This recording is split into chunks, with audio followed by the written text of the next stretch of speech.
Pada video kali ini, kita akan membahas mengapa narkoba dapat menyebabkan kecanduan.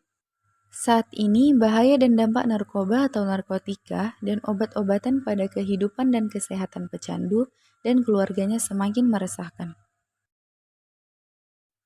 Bagai dua sisi mata uang, narkoba menjadi zat yang bisa memberikan manfaat dan juga bisa merusak kesehatan.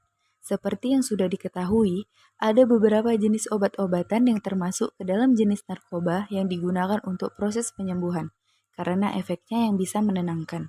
Namun jika dipakai dalam dosis yang berlebih, bisa menyebabkan kecanduan. Penyalahgunaan ini mulainya karena si pemakai merasakan efek yang menyenangkan. Dari sinilah muncul keinginan untuk terus-menerus menggunakan agar bisa mendapatkan ketenangan yang bersifat halusinasi. Meski dampak narkoba sudah diketahui oleh banyak orang, tetap saja tidak mengurangi jumlah pemakaiannya.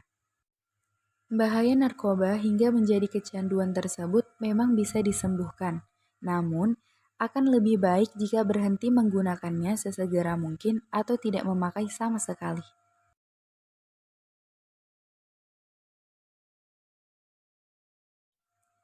Narkotika adalah zat atau obat baik yang bersifat alamiah, sintesis maupun semi-sintesis yang menimbulkan efek penurunan kesadaran, halusinasi, serta daya rangsang.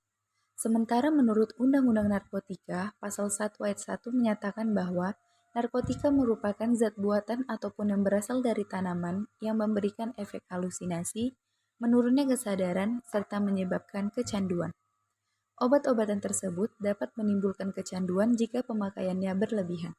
Pemanfaatan dari zat-zat itu adalah sebagai obat penghilang nyeri serta memberikan ketenangan. Penyalahgunaannya bisa terkena sanksi hukum. Untuk mengetahui apa saja jenis dan bahaya narkoba bagi kesehatan, simak ulasannya sebagai berikut.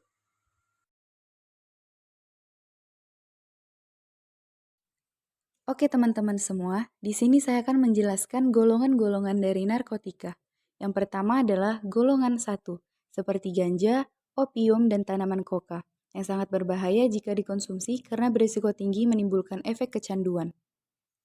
Sementara narkotika golongan 2 bisa dimanfaatkan untuk pengobatan asalkan sesuai dengan resep dokter.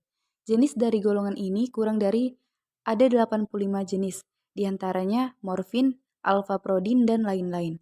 Golongan 2 juga berpotensi tinggi menimbulkan ketergantungan.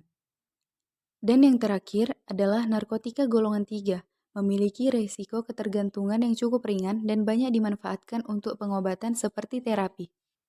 Seperti yang sudah disebutkan di atas, ada beberapa jenis narkoba yang bisa didapatkan secara alamiah, namun ada juga yang dapat dibuat melalui proses kimia. Jika berdasarkan pada bahan pembuatannya, jenis-jenis narkoba tersebut diantaranya seperti yang pertama adalah narkotika jenis sintesis. Jenis yang satu ini didapatkan dari proses pengolahan yang rumit. Golongan ini sering dimanfaatkan untuk keperluan pengobatan dan juga penelitian. Contoh dari narkotika yang bersifat sintetis seperti amfetamin, metadon, dan sebagainya. Selanjutnya adalah narkotika jenis sintesis.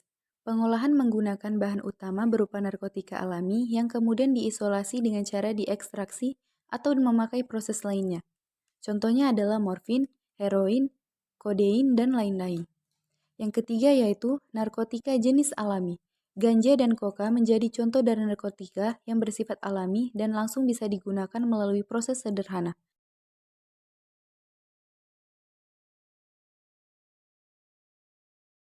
Oke teman-teman, di sini saya akan menjelaskan efek-efek dari penggunaan narkotika berlebih. Yang pertama, dehidrasi. Penyalahgunaan zat tersebut bisa menyebabkan keseimbangan elektrolit berkurang. Akibatnya, badan berkurang cairan. Jika efek ini terus terjadi, tubuh akan kejang-kejang, muncul halusinasi, perilaku lebih agresif, dan rasa sesak pada bagian dada. Jangka panjang dari dampak dehidrasi ini dapat menyebabkan kerusakan pada otak. Kedua, halusinasi.